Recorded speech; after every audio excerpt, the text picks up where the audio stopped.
téléspectateurs et téléspectatrices, on jarama, on salminama, on weltanama. L'émission Guinée wala donc mon ndawrma kanko wiete hotiren Fouta ko 14h30 vous doit en fuɗɗade hande non mi ari ha e 15h13 minutes akasa 16h13 ieten ka plateau men do 100% ambiance, un peu de parole, beaucoup d'ambiance. Merci ha hande ka den article émission men donc andi mi wi on koko welata souvent e ko weli Jama TV téléjeunesse communauté on téléjeunesse guinéen on et téléjeunesse africain et télé africain woni Jama Media TV akasa bon ko re salmini jama fop en accal hay goto sinon fala men de ka page Facebook on waɗay tun on yahay tun waɗon Jama TV on yahay ka page Facebook walla waɗon sen fala on waɗay kiɗo Jama Pro y a pas de problème ko gotum walla yahon ka application ka Play Store télécharge on kañum kadi application Jama TV on wawon darde kala ka feƴƴata ka télévision Jama TV walla yahon ka galleji mon joɗɗon kala mo yiɗo réseau câble mo anda hoorema en tout cas no poɗani on canal wi on moko ma Jama TV so on waɗi ɗum haray ɗon wallitade télévision on hiɗon wallitade wonɓe goldegaɓe men hiɗon darude onon kadi information ji ɗin ko wata feƴƴude kon haray ɗum ko Jama TV woni ko teddiniri on mi hewrike on mi salmini on mo kala ka jooɗi ɗon andunoɓe émission waɗa ɓen tardiɓe fof ɓe excusami très fort hawroɓe mum ɓen fof kadi emi andina ɓe lendije ɗen foreɗen ɗo émission Hotren Fouta comme jeudi je ɗen 22h donc haray en salminirira men ɓen e bappiraɓe men ɓen e kotiraɓe men ɓen e soriraɓe men ɓen e yaada e téléphone on nder par ce que hande ko émission ambiance ko noon toto clip uji ɗin mi tegana on émission ambiance ko yaade téléphone on direct donc hande ko musique fija jala vous comprenez weltanɗen Jama toute la communauté guinéen africain surtout la communauté moyen Guinée den weltaniɓe moƴƴa so ñindi guinéen on andi mo kala ko jeeya ɗon no wela ɗum donc mi salmini taw ko mi jeeya ɗum tigi tigi moyen Guinée ha mi ara noon mina kala ressortissant jo guinéen jo wonɗo e Sénégal rewa ka sosojo rewa ka maninkajo rewa ka gersejo rewa ka kisijo rewa ka toma rewa ka landumajo haray mi salminima mi weltanikema mi wi'ima assalamu aleykum wa rahmatullahi wa taala wa barakatuh émission Hotren Fouta e yahay ka régime direct wattanen clip mo kanko suɓatande clip premier dernier clip uji ɗin fof ka premier ɗo kanko suɓanta hen arto hen noon ka numéro téléphone 78 watton 116 82 38 78 116 82 38 régime mahin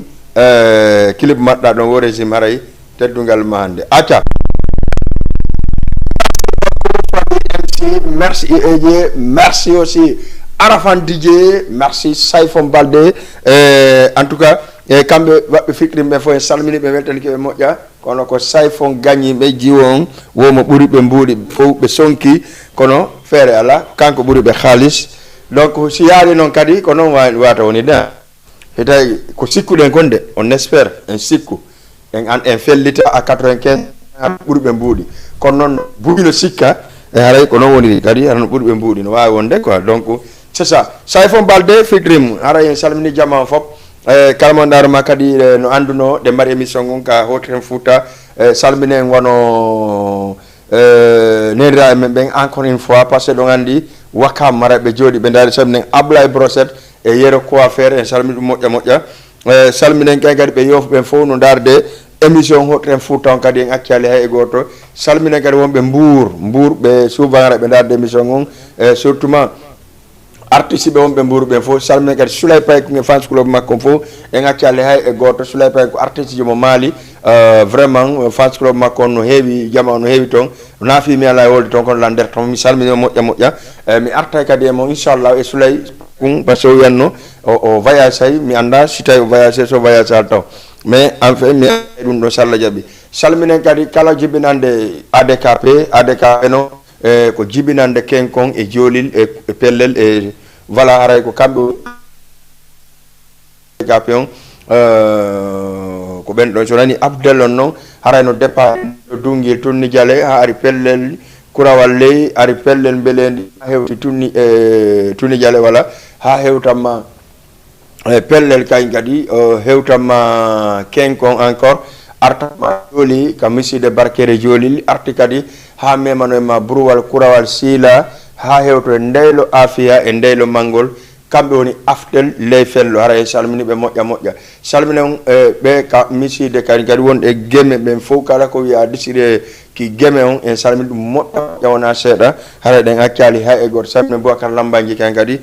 vraiment o wakkilike hanki on yi match jowaɗi hanki ɗin enen geme malheureusement ko forfait waɗɗen kaaƴel 2-0 par ce que forfait on haɗi law ko 3 joni 2 ɓe artiriere jama on andu en gagnino 2-0 par papier donc c'est à dire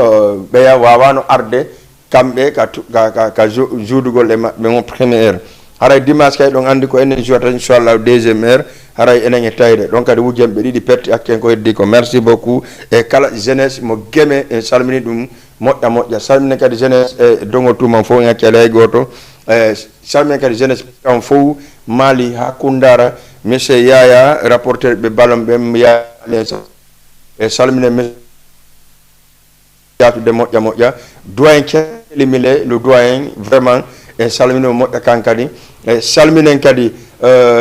kanko Gramadaliou Dukki dongol tuma o salminama moƴƴa salmine monsieur Lay Miller le président commission discipline ka tournoi e salmino moƴƴa salminen le président aussi Sidi Ndeylo kankadi mo salmina moƴƴa salmina vice président o monsieur Habiboulaye Tayre en tout cas kamɓe kadi ɓe salmina en salmini dal kala jibinande dongol tuma jokken en ɗan woni nene goto baba goto ko ɗum mari nafa arten kadi e clip goto e numéro téléphone kono mbiwoni 78 116 98 ɗono yabnan DTM min dara kon ɗum DTM par ce que jaman wayrinande fi DTM wayrinande e DTM est ce que ha joni DTM no yimugol ngol oui est ce que o konna yimugol ngol mais min miɗo andi mo continue ha joni yimugol mais mari projet ji buy c'est pour cela joni jaman ala nande DTM moƴƴa fayda Côte d'Ivoire o ɓuuri basade fewno ɗo e Guinée walla Sénégal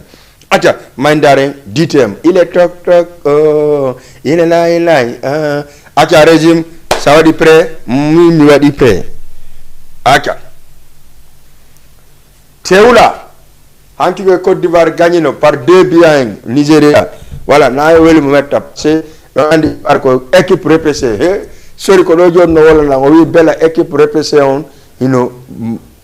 kara han ronkata gagnorde coupe Côte d'Ivoire hanki ɗum Nigeria waɗi ɓe wogojon ɓe wakkili ɓe égalisi ɓe watti ko ɗoni équipe ko ɗoni jon di ko olof ɓe wiyata a heɓe ɓernde kon heɓa pour no gagnora merci éléphant de Côte d'Ivoire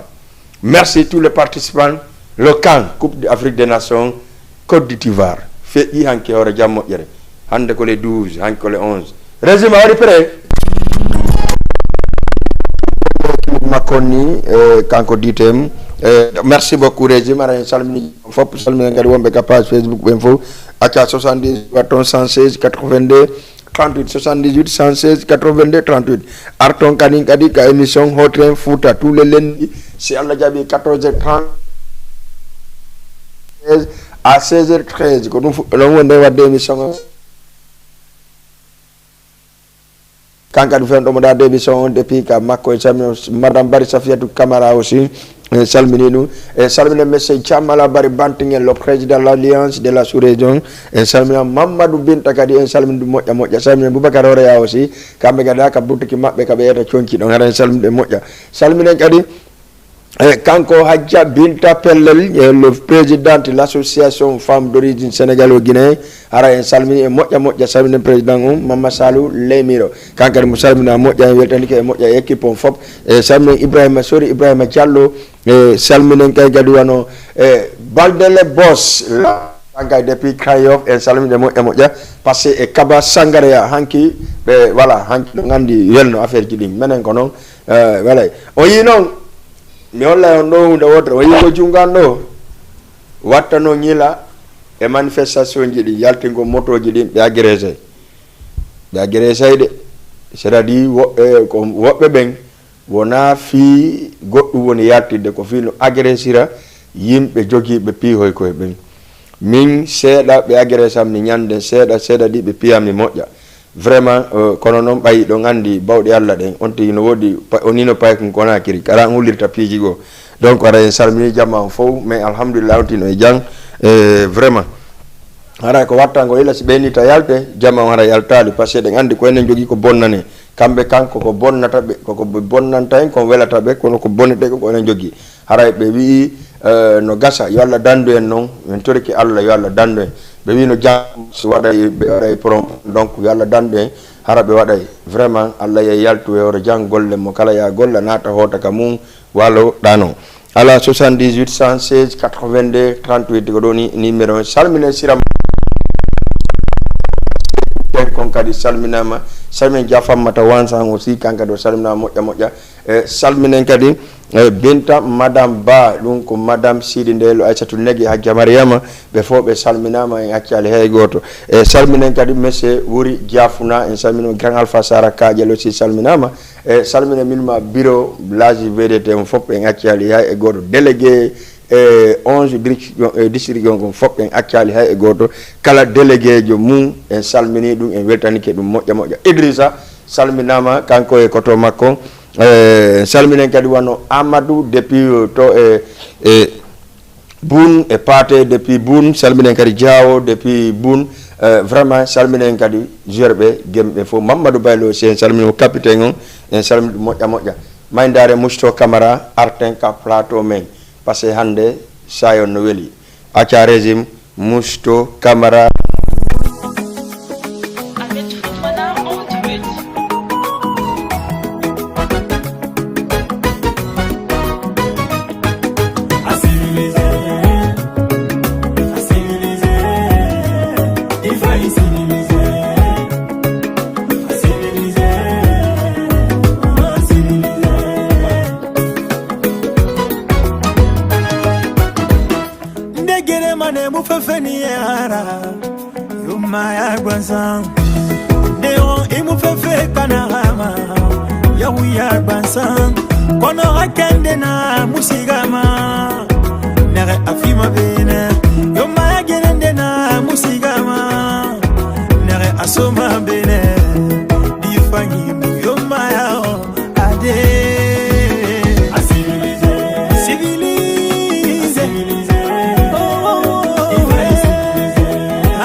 Malimana mikolo se ekimana mikolo kono amai fala mayo gallo difania mu masarera feu difania mu wotoragira yo kono ini inga kolo inga ifi baba kolo na difania alisemi Gena Bujalo, hey, Madame Ufa, Mama Isatari.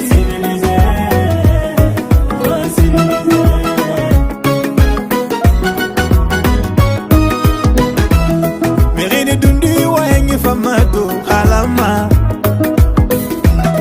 Emanugaru Hasusemato, Halama. Ba Adamande Namuya Kolo. Ade bande na mouve kolo amu fata fe mata aside yo asivilize adi faina asivilize ifaisi areki di faina asivilize wala amaya aba walu di fangira rafulu yo hey Amasara ki arayabu awali ki civilize adakina fangi afonisire adakina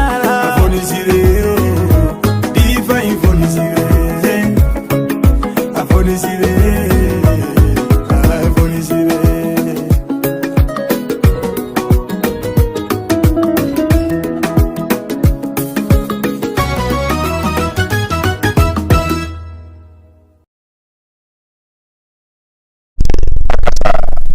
a civilisé musto ɓe wino dande jaɓama kono so koni dande jaɓirte akasa musto camara a civilisé salmine wonɓe ka whatsapp ɓen fof kadi wonɓe voilà partage ɓen partage mo kala merci DJ Belen partage merci wonɓe groupe ɓen fof salmine ummu la belle ummu liberté 6 ummu 1 ummu 2 salminen kadi monsieur Karamba walla wiya américain ƴette goɗɗo ka ligne assalamu aleykum allo allo go allo ɗiɗi allo tati nayi joyi oɗo heɓulaki régime oɗo ko télé woni ndarude o jentola min ɗum ɗon gonga porto ɓen ɓe ɗum ɗon ɓe finanal taw salminen muminatu depuis ɗo e Allah a muminatu en salmini moƴƴa moƴƴa depuis Kolda merci beaucoup salminen aussi matu Boun kankadi mo darde émission ngo moƴƴa en salminimo salminen Husay Natu akasa bobon kun depuis Thiaroye marché Waranka Adama depuis Grand Dakar no salmina Amiri Dis aussi en salmini ɗum moƴƴa moƴƴa salmine rewɓe ɓen sonnaɓe ɓen ko alliance de la sous-région fop e gaccali hay e goto président Jammala Bari Bantingel hewti Sénégal ari ɓe voyage kono ɓe hewti e salminen kay kadi grand Amadou DJ Wuri aussi mo andawrama en tout cas DJ Wuri maître en salmino moƴƴa moƴƴa salminen aussi Diallo Diawo e kala animateur jo guinéjo wonɗo ɗo salmine AMD kankadi mo salmina o wiya maître Salla Dia mi aray mi ƴetta émission ka télévision Jama TV Salla Dia minen heɓma AMD minen ɗo ko ɗuwiye Jama TV émission ko yaaju en salmini kadi Sissa Aissa kankadi mo darde émission Sissa Kadiza aussi no darde émission gon en tout cas salmini Hasanatu ka darde émission o moƴƴa salminen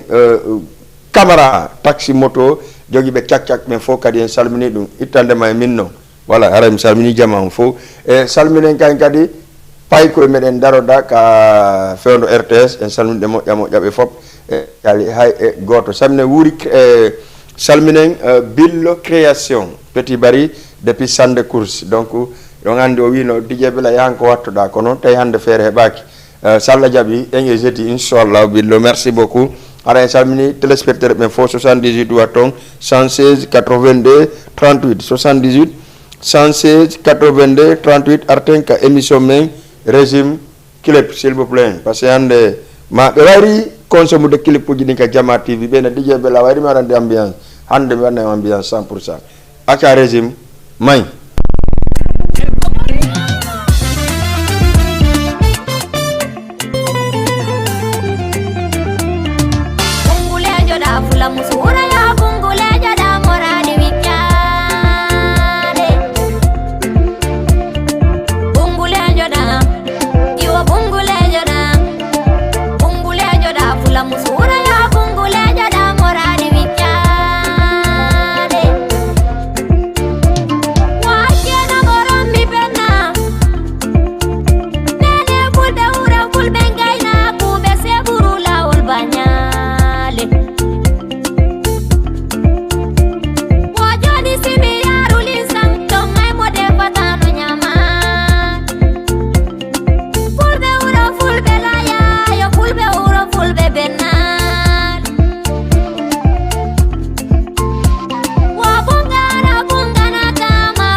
merci beaucoup Aïssa Kindia.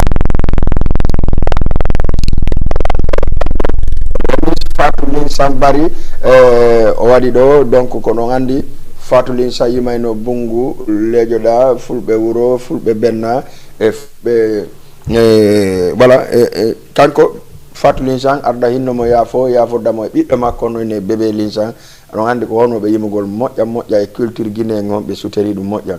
wano Sek Ba Fatako en wano Saydou Son en en tout cas Korum Boken beaucoup vraiment feƴƴini wano aasi ɗon andi hay aasi koyin jiwoyi gonɗarama en tout cas no fuɗɗo yimude vraiment kañ kadi bon tabarakallah mais ono woodi ɗo ni o wi o mayde nden nde hulata felore sakko nde hula wullirede c'est normal toruɗen tun Allah yo Allah yaafomo kala ƴetta ɗum en torki Allah ɓe jomuɗo makko Mamadou c'est ɗum ɗon ko c'est important acca tayre ɓe fof en salmini ɗum moƴƴa tayre ɓen dongol tu onon tayre ɓen dong tuuma fota yo dije bela mi nodde awa c'est à dire mi yiɗa ha goɗɗo tawata naamo dongol tawata wona goɗɗo go ƴettantalan sponsorisé émission on ɗo haray ɗon jooɗi wi'en ko enen aldisi ko haray ko nafa ko siɗɗirɗen donc min miɗo yiɗi enen taw premier position on taw ka émission jiyan ɗo tawata ko onon jeunesse dongol tumon tawata bouclette hayka nder ton mais kono un peu gauche ɓeyne moment wawma sifade seeɗa haɗa en salmini jamma o moƴƴa en weltanike ɓe salmini jeunesse tellumin ɗum fof grand alpha depuis Grand Yoff en salmini ɗum moƴƴa monsieur alpha Grand Yoff en salmini mo moƴƴa na seeɗa salmini kadi hajja voilà ɓen kadi en salmini ɓe Yoff depuis Yoff pardon nani Grand Yoff salminen kadi Adama Grand Yoff par ce que ko fidèle auditrice joka télévision Thiama TV salminen dalanda aussi vraiment kala noddaɓe ka télévision mais surtout ma jeudi jeɗen si émission no woodi aray ɓe wakkili noddugol en salmini ɓe moƴƴa dak en dartay ko honno eɓiten invité ɓe moƴƴuɓe ɓayɗo gande émission o laaɓay po yonno ɗo ha joni mais sa invité jama on ɓe acca ha dernier moment ɓena ɓe ko ɗum si wonti wonde annonce ay hara no huuli nden no annonce a fiwata ɓe bela woole hooli o donc mais jama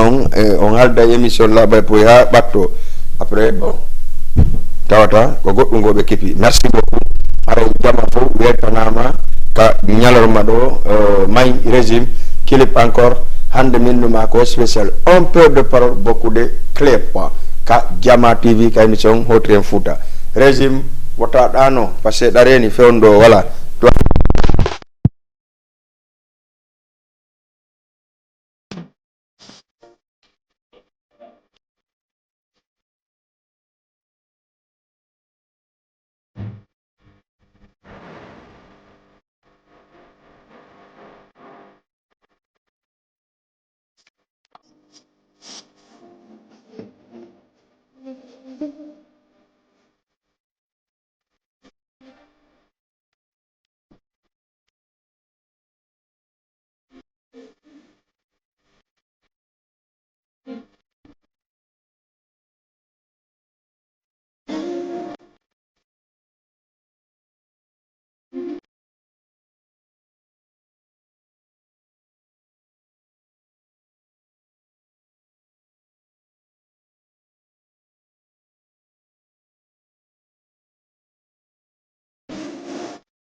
wondu on salmine moƴƴa ire yiɗe toon ɗo ko e wadde kon moƴƴa mais jama yakki wigol concert mbomano Sénégal ɗo mboma arta ɗo anda ko fi concert on akke ɗum bonnugol image goɗɗo c'est pas bon son bonni image goɗɗo wallahi azim onon e jooma image on moƴƴeta hakkunde mon akke mo kala droit d'image ko wiyete droit image mara anda no gasata anda mais na si tawi miɗon andi taw fijiri quoi nani voilà on tigi ami ɗo hande noon si no mboma moƴƴa barki mbakki a moƴƴa bisou mi sikkono dina mi anda kortomo dina ko honno bisaw mi anda siɗa min mi ronko ande ko honno mi haala wolɗa ɗon ko bisa geeba ko portugais ga ko ngandi salminen MC walla wiye Mamadou Boyi Tayre mo France en sal kanko e lamarana e ɓeygu makko voilà en salmini lama tim passé ɓe fof ɓe France salminama moƴƴa salminen Mandeng kankane mo États-Unis salminen gore ɓen fof copain ɓen fof yawɓen Allah hokko ɗon ko arti ɗon e hoore jam moƴƴere Allah danda on tampere e accident ko mi yiiloto hakkude leydi e kammu allahumma amina hara en salmini jama on fof en accali hay goɗɗo Boubacar Mas wonɗo Boubacar ɓiɗɗo Ala Diayla on en salmini ɗum salminen Agibou Poykankou mo États-Unis bon sens Agibou merci salminen kadi Djibi kankadi mo salmina moƴƴa pasque ɗon andi Djibi kankadi vraiment ko wakkiliɗo ko ɗon min yata min ñama maaro e suppu ñaay cokkel akasa min ñama min hara merci beaucoup e salmini kankadi e kala wonɓe ɗuma salminen Sanu weldiyan kankadi ka kafewal ka atelier ka président Jammala Bari Bantingel Sanu merci mi salmina moƴƴa salminen kadi kamɓe banga kadi e salmini ɗum salminen kala tokka ño'a ka atelier ka président Mala Bari Bantingel woni ɗon mi salminiɓe mi salmini on fof mi accali hay e goto e mo on haray ɗon andi kono mi wodani on noon un peu de parole beaucoup de clip beaucoup de musique beaucoup de danse akasa danse bisou on yiɗo on to amiɗo ha joni voilà haray ko ɗum won toon salmine sale aussi kankama joɗi Aissatou Koundara kankani no salmina moƴƴa korka depuis aslem kankadi mo salmina moƴƴa Ramatullahi depuis Guédiawaye akas jajira on ka usayra en salmina moƴƴa Ramatullahi depuis Guédiawaye ara kankadi mo salmina équipe Marifala on fop Mounas Marifala salminama moƴƴa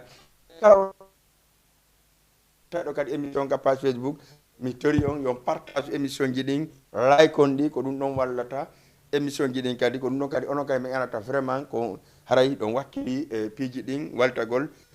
télévision on haray ko ɗugalle mon jama on fop télévision Jama TV hino ɗo e en face monument Colobane e voie ji ɗin face siɗayru face hettugol tali BRT on fala ɗo adde produit mum o publicité o haray meɗen ɗo merci beaucoup waɗowo concert waɗowo soirée waɗowo c'est-à-dire cérémonie quel que soit ko falla sa contacti ka numéro ji amen min en ara yewtiden tawi en famodire min ƴetta caméra mi waɗa couvrir min couvrenema ko falaɗa ko merci à vous tous e salminen fédéral ɗon ɗo kanɓe salmina moƴƴa fédéral en salminiɓe salminen Kalinko Sow Ibrahima Kalinko Bari salminen Habibou aussi ka PEPS ensemble pour le Sénégal Diang Aïssatou le présidente madame la présidente kankadi mo salmina moƴƴa salminen Binta wadnoɗo maren on ka anniversaire lan depuis Grand Yoff Binta Grand Yoff kayno salmina moƴƴa kanko groupe makko on fof ɓen haccele goto sina accuɗo hoore mum Mamadou Binta aussi salminama salminen Kagdiata aussi Kagdiata depuis Rebos kankadi vraiment ko ɓalejo mo ɓerde ɓawla merci beaucoup à vous tous haray maydare de clip goto arten ka émission men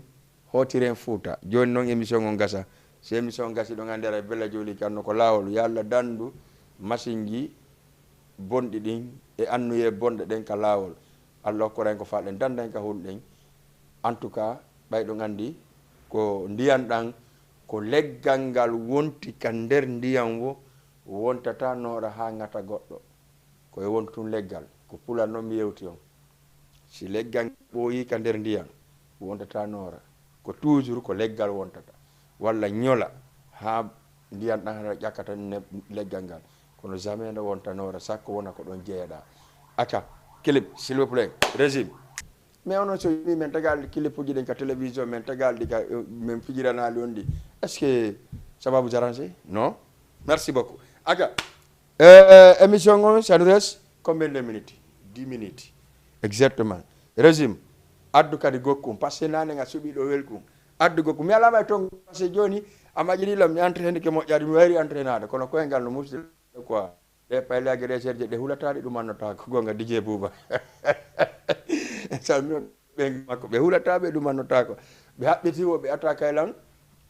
ɓe waɗa faale maɓɓe min kadi min inchallahu lan ɗon jaaɓi ha en fo en anda ko Sénégal ɗo joni janɗuɗen voilà ndey kono Allah walli kadi tawi gendarme ɓe no ɓatti on tigui waɗi effort ha gendarme ɓen ari raɗi payle délinquant jeɗen abado délinquant yagal moƴƴa ko hay joni Sénégal ɗo tellement ko yawre woodi hay ɓe ala golle ɓen no fala lamade président El Hadji Mamadou Salih Sow merci président parti Ensemble pour le Sénégal salmine monsieur Souleymane Diallo maire de Wassadou en salmine moƴƴam Mbalo vice président PEPS Abibou salminen kala e Thiam e salminen kala won arta régime mahin arten akasa ɓayɗo gandi duwaji no jaabi régime asuti mi suti e suti ko asura asuti mi suti ko weli kono jombani suti ko foti kono jombaka uino gado be famani asike nebu kono wopani suti ko weli kono jombani suti ko foti kono jombaka uino gado be famani asike nebu kono wopani uino gasi be jombani andu benka di fautaki uino gasi be jombaka andu benka di fautaki uino gasi be jombani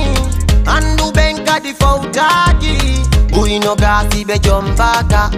andu benka di fautaki Sibe wi jawru jol don fotai metto to pop kadi loppo to pot sibidi do bay sa podai soka célibataire sofi buri militaire aenyata pop na ordinateur siga madu da water to selu boda mai de minni duita dolle boda mai de minni duita dolle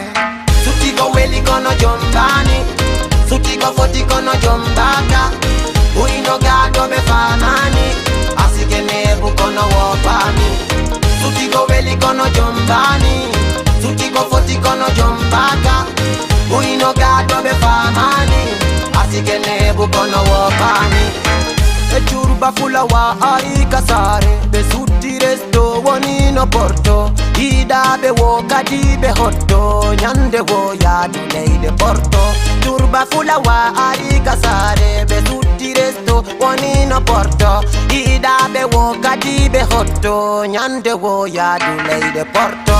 espanka di be euro yaino bai kadi wo be foto roita dubai to bai be reuti roita bai roita di wo no satti seda ala ko watti sira e sara ala ko watti tala ye bemu ko fe tata fe inondin oja sa andai suti ko weli kono jombani suti ko foti kono jombaka uino gado be famani asike nebu kono wopani suti ko weli kono jombani suti ko foti kono jombaka uino gado be famani asike nebu kono wopani enani menga fautaki fika la nonga jombali ronki kono futaki na uyi kono bobali ko wonda donga sudaki so besi amobaki ommo koza anotali ommo lamba ya dotali ommo chindela notali ommo mamunga dautali ommo dalaba anotali ommo pitakali dotali bembe bama kwa dautali bembe zere kora notali bembe kamsa dautali yami ko haweta étoile ko haweta Muki en ko dartido e grande de ko dartido e Philadelphia ko dartibe Alize ko haweta Zobedu ko haweta ko Alpha VIP simirai mi werai kadiba mi wernai kanko frère makko ɓayɗon andi duwaji ɗi no jaabi en salmini jamman fop en weltanike jamman fop en accala e goto voilà ara ko ɗo wonɗen e waynodirde si Allah jaaɓi ha e lendi projet lendi aray kadi ko goɗɗum go tima jeudi inchallah 22h 23h tem go kadi si Allah jaaɓi arteŋe mum aray on jeudi bayi régime mi hakkidama ɗon e clip mo suɓuɗa ɗon wo addana téléspectateur ɓen waynodiren ha e